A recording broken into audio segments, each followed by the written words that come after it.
பிரியமான உறவுகளே, 3 மாதங்களுக்கு முன்பாக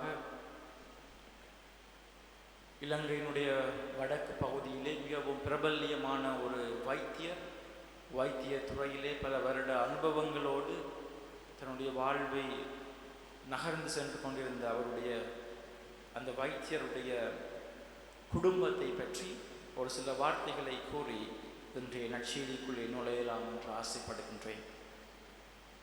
அந்த வைத்தியருடைய தாய் தந்தையர்கள் மிகவும் கடவுளுக்கு பயந்து கடவுள் நம்பிக்கையிலே மிகவும் அதிகமாக வளர்க்கப்பட்டவர்கள். அந்த வைத்தியருடைய தந்தை இறந்த பிற்பாடு அந்த வைத்தியருடைய தாய் பல அனாதை மடங்களுக்கும் தர்மங்கள் பல புரிந்து தன்னுடைய முதிர்ந்த வயதினை கடவுளுக்காக தன்னை முழுமையாக அர்ப்பணித்து வாழ்ந்து வந்து கொண்டிருந்தார். இவ்வாறு சென்று கொண்டிருந்த அவருடைய குடும்ப வாழ்க்கையிலே அவருடைய மகனும் வைத்திய துறையிலே மிகவும் அதிக உயர்வுகளை பெற்று அனுபவங்களை பெற்று இலங்கையிலே பிரபல்யமான ஒரு வைத்தியராக திகழ்ந்து கொண்டிருந்த காலப்பகுதியிலே 3 மாதங்களுக்கு முன்பாக அந்த வைத்தியருடைய மூளையிலே ஏற்பட்ட இரத்த கசிவுகள் காரணமாக மிகவும் பிரபல்யமான வைத்தியர் தன்னுடைய உயிரினுடைய இறுதி தருணத்துக்கு அழைத்து செல்லப்படுகின்றார். இந்த தாய் தனக்கு தெரிந்த எல்லா குருக்களுக்கும் எல்லா அருட்சகோதர சகோதரிகளுக்கும் தகவல் தெரிவித்து தனது மகனுக்காக செபிக்கும்படியாக எல்லோரிடத்திலுமே வேண்டுகின்றாள், கண்ணீரோடு வேண்டுகின்றாள். அவ்வாறு எனக்கும் தகவல் கொடுக்கப்பட்டது. மகனுடைய பிரபல்யமான வைத்திய அவருடைய ஒரு சில நாட்களுடைய கடின முயற்சி பலனற்று போய் 3 மாதங்களுக்கு முன்பாக அந்த வைத்தியர் தன்னுடைய உயிரை தன்னுடைய பணியை இந்த உலகிற்கு பிரியாவிடை கொடுத்து தன்னுடைய இறப்பிற்கு அவர் முகம் கொடுக்கின்றார். பிரியமான உறவுகளே, மகனுடைய இறப்பை ஏற்றுக்கொள்ள முடியாத ஒரு தாய், மிகவும் விசுவாசத்திலே வளர்ந்த தாய், கடவுள் மீது அதிகமான தாகம் கொண்ட ஒரு தாய், குழந்தை பருவம் தொடக்கம் முதிர்ந்த பருவம் வரை கடவுளுக்காக தன்னை அர்ப்பணித்த தாய், தன்னுடைய மகனுடைய இறப்பு, ஏன் கடவுள் எனது மகனை இவ்வாறு எடுக்க வேண்டும் எங்களை விட்டு என்ற கேள்விக்கு பல இடங்களிலே பதில் தேடினால் என்னிடத்திலும் கேள்விகள் கேட்கப்பட்டது. ஆனால் பதில் என்னிடம் கிடையாது. இவ்வாறான பதிலற்ற அந்த கேள்விகளோடு அந்த தாய் இன்று கடவுளை வெறுத்து, கடவுள் இன்று இல்லை, கடவுளுக்கு கண் இல்லை, ஏன் கடவுள் எனது மகனை எடுக்க வேண்டும் என்ற ஏக்கத்தோடு 3 மாதங்களாக இன்றும் வாழ்ந்து கொண்டிருக்கிறாள். கடவுள் மீது கோபத்தோடு, கடவுளை வெறுத்து.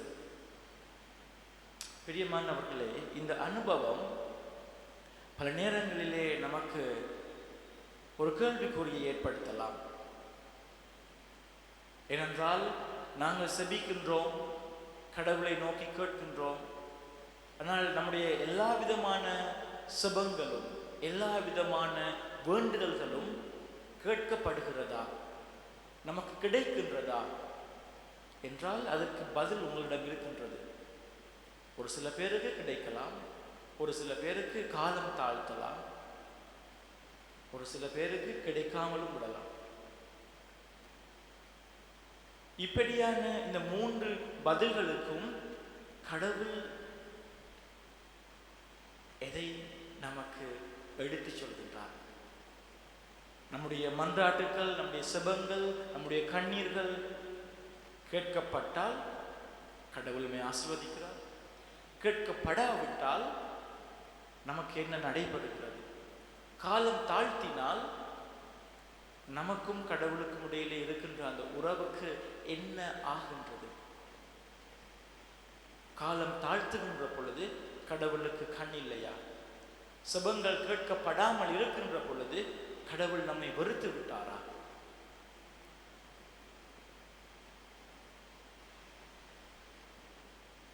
இவ்வாறான வாழ்க்கை அனுபவங்களோடு நாங்கள் ஒவ்வொரு நாளும் பயணிக்கின்றோம். இன்றைய நாளிலே நாங்கள் அன்னைக்கு எடுக்கின்ற இந்த நவநாளிலே அன்னை மரியாளுக்கும் பலவிதமான கேள்விகள் இருந்தன. ஏன் கடவுள் எனக்கு இந்த வாழ்க்கையை கொடுக்க வேண்டும்? ஏன் கடவுள் என்னை இவ்வாறு ஒரு கணவரோடு இணைக்க வேண்டும்? ஏன் கடவுள் என்னை அவமானப்படுத்த வேண்டும்? ஏன் கடவுள் எனக்கு குழந்தையை கொடுக்க வேண்டும்? ஏன் கடவுள் எனக்கு கொடுத்த குழந்தையை பறிக்க வேண்டும்? ஏன் நான் கடவுளுடைய விருப்பத்தை நிறைவேற்றுவதற்காக எனது மகனை நான் பலியிட வேண்டும் என்று அன்னை மரியாளுக்கும் கேள்விகள் இருந்தன. நமக்கும் கேள்விகள் இருக்கின்றது. நிச்சயமாக இங்கு இருக்கின்ற ஒவ்வொருவருக்கும் இவ்வாறான கேள்விகள் இருக்கின்றது. இவற்றிற்கு பதில் ஆண்டவருடைய வார்த்தையிலே கொடுக்கப்படுகின்றது. இவற்றிற்கான ஆழமான விசுவாசம் அவர் இன்று நமக்கு கொடுக்கின்றார். நம்முடைய நற்செய்திக்கு முன்வசனத்திலே சொல்லப்படுகின்றது, என் மீது அன்பு கொண்டுள்ளவர் நான் சொல்வதை கடைபிடிப்பார். என் மீது அன்பு கொண்டுள்ளவர் நான் சொல்வதையும் அவர் கடைபிடிப்பார். நாங்கள் கடவுள் மீது அன்பு கொண்டு வாழ்ந்தோம் என்றால் கடவுள் நம்முடைய விண்ணப்பங்கள், நம்முடைய தேவைகள், நம்முடைய செபங்களுக்கு பதில் கொடுத்தால் நாங்கள் அவருக்கு நன்றியுள்ள மக்களாக அவரோடு பயணிப்போம். காலம் தாழ்த்தினால் விசுவாசத்தோடு நாங்கள் அவரை நோக்கி ஒவ்வொரு நாளும் இன்னும் அதிகமாக அவரை நோக்கி தேடி அலைவோம். கொடுக்காமலே போய்விட்டால் அவரோடு இணைந்து நாங்கள் வாழ்வோம். எப்பொழுது அவர் மீது அன்பு கொண்டுள்ள மக்களாக நாங்கள் வாழ்ந்தால். அதை விடுத்து கடவுளை ஒரு நமது தேவைகளை நிறைவேற்ற வேண்டும், இவர் நமக்கு நான் கேட்பதை இவர் தர வேண்டும், அதுக்கு தான் இவர் இருக்கிறார் என்று சொல்லி கடவுளை நாங்கள் ஒரு பொருளாக, நமது தேவைகளை மாத்திரம் நிறைவேற்றுபவராக நாங்கள் அவரை வழிபட்டோம் என்றால் நமது அன்பு பல வேளைகளிலே உடைந்து விடும். அவர் மீது நாம் வைத்திருக்கின்ற அன்பு நமது வாழ்க்கை பயணத்திலே முறிந்து விடும். அவர் மீது நாம் வைத்திருக்கின்ற உறவு, நமக்கு ஏற்படுகின்ற அனுபவங்கள், நமக்கு ஏற்படுகின்ற ஏமாற்றங்கள், நமக்கு ஏற்படுகின்ற கவலைகள் காரணமாக அந்த உறவு சிக்கு நூறாக சிதைந்து விடும். அதற்காக தான் அவர் இன்று மிகவும் அழகாக இந்த வார்த்தையிலே சொல்கின்றார். நான் சொல்லும் இவ்வார்த்தைகளை கேட்டு இவற்றின்படி செயல்படுகின்ற எவரும் பாறை மீது தம் வீட்டை கட்டிய அறிவாளிக்கு ஒப்பாவார். பாறை மீது என்றால் கடவுளுடைய அன்பு. கடவுள் சொல்லுகின்றார் பேதுருவை பார்த்து, நீ பாறை, உன் மீது நான் திருச்சபையை கட்டுவேன்.